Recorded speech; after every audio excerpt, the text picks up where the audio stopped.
అందరికి నమస్కారం. ఇవాళ మనతో పాటు ప్రముఖ ఆధ్యాత్మికవేత్త ఆస్ట్రాలజర్ ముల్లపూడి సత్యనారాయణ మూర్తి గారు ఉన్నారు. గురువుగారితో మాట్లాడదాం. గురుగారు నమస్కారం. నమస్కారం మణికంఠ గారు.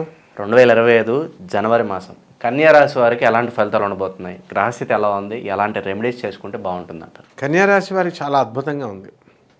వీళ్ళకి బ్యాలెన్స్ ఆఫ్ మైండ్ అన్నీ వచ్చేసినాయి ఈ 2025లో వచ్చేసరికి. అయితే ఇంకా మేజర్ గ్రహాలు అక్కడే ఉన్నాయి. సప్తమంలో ఉన్నటువంటి రాహుగ్రహము కాస్త అన్ని చోట్ల అసౌకర్యాలను గురి చేస్తూ వాళ్ళు జీవిత భాగస్వామితో, వ్యాపార భాగస్వామితో చిన్న చిన్న స్వల్పమైనటువంటి గొడవలు, వాదోపవాదాలు ఇవి జరుగుతాయి. అయితే ముఖ్యంగా కన్యారాశి వాళ్ళు తెలుసుకోవాల్సింది ఏంటంటే, ఈ జనవరి నెలలో పాపం వీళ్ళు మంచివాళ్ళు, పాపం మేధావులు, స్థిరత్వం తక్కువ ఉంటుంది. వీళ్ళు ఏదో మంచి ఉద్దేశంతోనే చెప్తారు, కానీ అవతల వాళ్ళు ఏ రాహువు సప్తమంలో ఉన్నాడు కాబట్టి చూస్తూ వీళ్ళని అవతల వాళ్ళు అపార్థం చేసుకునే విధంగా ఉంటారనమాట. నేను నిన్ను ప్రేమిస్తున్నాను అని ఏదో అన్నారనుకో, అది వాళ్ళకి ఏదో వెటకారంగా చెప్పినట్టుగాను అలా అవతల వాళ్ళు అర్థం చేసుకుంటారు. రక్షణ అని చెప్తే భక్షణ అన్నట్టు వినబడుతుంది అనమాట అవతల వాళ్ళకి. ఇది రాహు ఎఫెక్ట్. ఇక శత్రువులపై వీళ్ళు విజయం సాధిస్తారు, కోర్టు కేసుల్లో గెలుస్తారు, భార్యాభర్తలు ఇద్దరు విడిపోయినటువంటి వాళ్ళంతా కలుసుకుంటారు, అన్యోన్య దాంపత్యం పెట్టి 13 మంది పిల్లల్ని కనేంత విధంగా వీళ్ళు శృంగారంలో పాల్గొంటారు భార్యాభర్తలు. అంటే అంత రాహు అంటే ఏంటంటే, ఇలాంటి కార్యక్రమాలు చేసేవాళ్ళని హీ విల్ ఎంకరేజ్ అనమాట. ఒకటి తాగుడుని, రెండవది కామాన్ని, ఇది కొనాలా బిల్డింగు, ఆ బిల్డింగ్ కొనాలా, ఈ ఆస్తి, ఆ కారు, ఇంతసేపు ఇదే విధంగా అతను టెంప్ట్ చేస్తూ ఉంటాడు. కాబట్టి ఈ యొక్క కన్యారాశి వాళ్ళకి ఆదాయాలు దగ్గరికి వచ్చేసరికి బ్రహ్మాండంగా ఉంటుంది, అసలు సమస్య లేదనమాట. ఆ తర్వాత ఖర్చులు స్వల్పంగా ఉంటాయి. అండ్ విద్యార్థులు చదువు బ్రహ్మాండంగా చదువుతారు. అన్నీ పాజిటివ్లే. ఇక ఒకటే ఏంటంటే, కొంతమంది కన్యారాశి వాళ్ళ పాపం ఇంకా కొన్ని కోర్టు కేసులు సెటిల్ కాలేదు. మళ్ళీ భార్యాభర్తలు కొంతమంది అయిపోయింది, కోర్టులో బెంచ్ల మీదకి ఇంకా ఇప్పుడు వస్తున్నాయి. అండ్ కేసు డిస్మిస్ అయినా సరే మళ్ళీ హస్బెండ్స్ అంతా కూడా మళ్ళీ అప్పీల్ చేసుకోవడము, ఇలాంటివన్నీ జరుగుతూ ఉంటాయి. ఇక వ్యాపారాల దగ్గరికి వచ్చేసరికి ఎలక్ట్రానిక్స్ వ్యాపారం జోలికి వెళ్ళకూడదు, సాఫ్ట్వేర్ వ్యాపారం జోలికి వెళ్ళకూడదు, కరెంటు వ్యాపారాలు, తర్వాత బేగం బజార్లో దొరికేటటువంటి హోల్సేల్ సామాన్లు, పప్పులు, అపరాలు, ధాన్యాలు, డిపార్ట్మెంటల్ స్టోర్స్, ఇలాంటివన్నీ బ్రహ్మాండంగా చేసుకోవచ్చు. ముఖ్యంగా వీళ్ళు pubs and restaurants and wine shops కనుక పెడితే టాప్ అయిపోతారనమాట వీళ్ళు. అండ్ బెల్ట్ షాపులు లేవనుకో అప్పుడు ఛాన్స్, కానీ బెల్ట్ షాపులు, ఇలాంటి వ్యాపారాలు అన్నీ కూడా వీళ్ళకి బ్రహ్మాండంగా కలిసి రావడం అనేటటువంటివి జరుగుతాయి. ఇక రాజకీయ నాయకుల దగ్గరికి వచ్చేసరికి వీళ్ళకి ఏదో ఒక రకమైనటువంటి పదవి రావడం తథ్యం.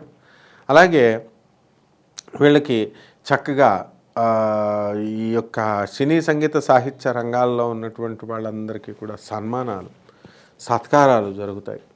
అండ్ ఇక సినిమా వాళ్ళ దగ్గరికి వచ్చేసరికి సినిమా వాళ్ళు అద్భుతమైనటువంటి సినిమాలు తీస్తారు. ఎంత కొట్టుకు చేస్తున్నా వీళ్ళు హిట్లు అనేటటువంటివి, ఇప్పుడు వెబ్ సిరీస్లు ఇవన్నీ ఉన్నాయి, తెగ సంపాదించేస్తున్నారనమాట. కాబట్టి సినిమా ప్రపంచానికి ఏమీ డోకా లేదు. ఎందుకంటే శుక్రుడు కుంభరాశి, మకర రాశి, కుంభరాశి ప్రవేశాలు చేసి చక్కగా మంచి స్థానాల్లోకి, స్వక్షేత్రంలోకి వచ్చేస్తున్నాడు మీనరాశిలోకి. సో ఇంకా బ్రహ్మాండంగా ఉంటారు. ఇల్లు లేనటువంటి వాళ్ళు ఇల్లు కొంటారు, స్థలాలు లేనటువంటి వాళ్ళు స్థలాలు కొంటారు. అలాగే పెళ్లి కాని ప్రసాదాలు చాలామంది ఉంటారు. అటువంటి వాళ్ళకి అందరికీ కూడా వివాహాలు అయిపోతాయి. అండ్ వివాహాలు అయిపోయినటువంటి వాళ్ళందరికీ కూడా ఒక స్టోరీ ఉంటుంది, వీళ్ళందరికీ ఒక ఇది. తర్వాత మరి వీళ్ళందరికీ కూడా మరి ఎక్కువైపోతాయి అన్నమాట. ఏంటంటే అన్ని సౌకర్యాలు, అన్ని సుఖాలు ఎక్కువైపోయి ఇప్పుడు ఈ విధంగా మత్తులో తొలతూగే అంత విధంగా వీళ్ళ యొక్క జీవితాలు, కన్యారాశి వాళ్ళ జీవితాలు ఉంటాయి ఈ నెలలో. ఆరోగ్యపరంగా ఎలా ఉంటుంది గురుగారు కన్యారాశి వారికి? ఆరోగ్యపరంగా ఎముకల నొప్పులు, మోకాళ్ళ నొప్పులు, నీ రిప్లేస్మెంట్స్, ఇలాంటివి జరగడానికి అవకాశాలు ఉంటాయి. ఒబిసిటీ, ఇవన్నీ కూడా. అండ్ ఎప్పుడు కూడా కన్యారాశి వారితో వచ్చిన ప్రాబ్లం ఏంటంటే, తెలివితేటలు ఉంటాయి కానీ స్థిరత్వం తక్కువ ఉంటుంది. కాబట్టి ఆ స్థిరత్వం వల్ల నాకు ఏదో అయిపోతుందేమో, నాకు రోగం వచ్చిందేమో అని వీళ్ళే కంగారు పడిపోవడం, ఇతరులు ఎవరు చెప్పినా సరే వినకపోవడము, ఇలాగా వీళ్ళు చేసుకుంటూ ఉంటారు. దానివల్ల టెన్షన్స్ అనేటటువంటివి వస్తూ ఉంటాయి. కాబట్టి ఏదైనా సరే వండర్ఫుల్గా ఉంది ఈ యొక్క కన్యారాశి. అనుకోని ప్రయాణాలు కావచ్చు, విదేశాలకు వెళ్ళాలనుకుంటారు, అట్లాంటి వాళ్ళ పరిస్థితి ఎలా ఉండబోతుంది గురుగారు? బ్రహ్మాండంగా ఉంటుంది. వీళ్ళు కన్యారాశి వాళ్ళు సాధారణంగా ఎక్కువ ఎక్కడికి కదలరు పాపం. ఏంటంటే భర్త కారు తీసుకొచ్చి పెడితే మాత్రం చక్కగా తిరుగుతారు అటు ఇటు అన్నీ కూడా. కనీసం భర్తకి ఏమాత్రం హెల్ప్ఫుల్ చేయరు. ఇది కన్యారాశి ఆడవాళ్ళ మీద భర్తలు చెప్పేటటువంటి నెపం ఇది నాకు తెలుసు. అయితే బద్ధకం ఎక్కువ అని అర్థం. అయితే వీళ్ళు ఏం చేస్తారంటే చక్కగా ఫ్రీ డ్రైవ్ వచ్చినప్పుడు లాంగ్ డ్రైవ్లకి వీళ్ళు కనుక తీసుకెళ్ళేటటువంటి వాళ్ళు ఎవరినో అంటే ఫారిన్ వెళ్ళడము, అక్కడి నుంచి ఇక్కడికి రావడము, ఇవన్నీ కూడా ప్రయాణాలన్నీ కూడా చాలా ఎక్కువగా చేస్తారు కన్యారాశి వాళ్ళు ఈ నెలలో. ఎలాగో ఇప్పుడు మనకి సంక్రాంతి తర్వాత సంక్రాంతి వస్తుంది, సంక్రాంతి పండుగ, ఎలాగో పుట్టళ్ళకి వెళ్తారు, కోడి పందాల్లో పాల్గొంటారు, డబ్బులు సంపాదిస్తారు. వీళ్ళంతా పందాలు వద్దని చూడినా సరే పందాల మీద పందాలు కాస్తారు. ఆ ఊరు అల్లుడు అంటే ఆ ఊరు మొనగాడి కింద నిరూపించుకోవాలి కాబట్టి ఐ డోంట్ కేర్ డబ్బులు పోయినా సరే అని వాళ్ళు మీసం మెలేసి ఖచ్చితంగా గెలిచి వీళ్ళు రావడం అనేటటువంటిది జరుగుతుంది. And it's the best year అనమాట. ప్రతి సంవత్సరము కూడా ఈ యొక్క కన్యారాశి వాళ్ళకి మొట్టమొదటిగా వీళ్ళకి చాలా బెస్ట్ ఇయర్ కాబట్టి వీళ్ళకి మనం జనవరి నెల శుభాకాంక్షలు చెప్దాం 2025 సంవత్సరం. అలాగే సంక్రాంతి శుభాకాంక్షలు కూడా చెప్దాం. గురుగారు, మరి ఇంకా శుభ ఫలితాలు పొందడానికి కన్యారాశి వారు ఎటువంటి పరిహారాలు చేసుకుంటే బాగుంటుందంట? ఇప్పటికే ఎక్కువైపోయినాయి వీళ్ళకి శుభ ఇది ఇంకా ఎక్కువైతే తట్టుకోలేరు. స్వామి వివేకానంద లాగా గుట్టలు చింపేసుకోవాలి. కాబట్టి కన్యారాశి వాళ్ళు అప్పులు తీర్చి పడేస్తారు. ఇంకేమున్నాయి? ఇంకా పరిహారాలు ఏంటంటే ఒకటే ఉంది పాపం.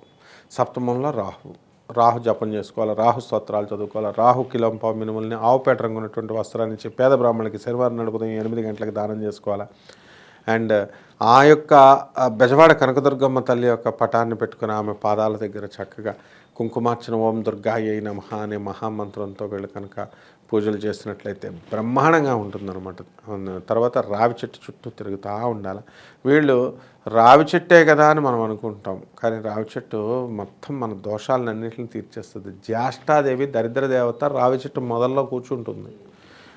శ్రీమన్నారాయణమూర్తి ఆ ప్లేస్ చూపించాడు కాబట్టి రావి చెట్టు అక్కడ తిరుగుతూ ఉంటే ఆ దరిద్ర దేవత మనల్ని వదిలేసి వెళ్ళిపోతుంది. కుబేర్లు అయిపోతారనమాట వీళ్ళంతా.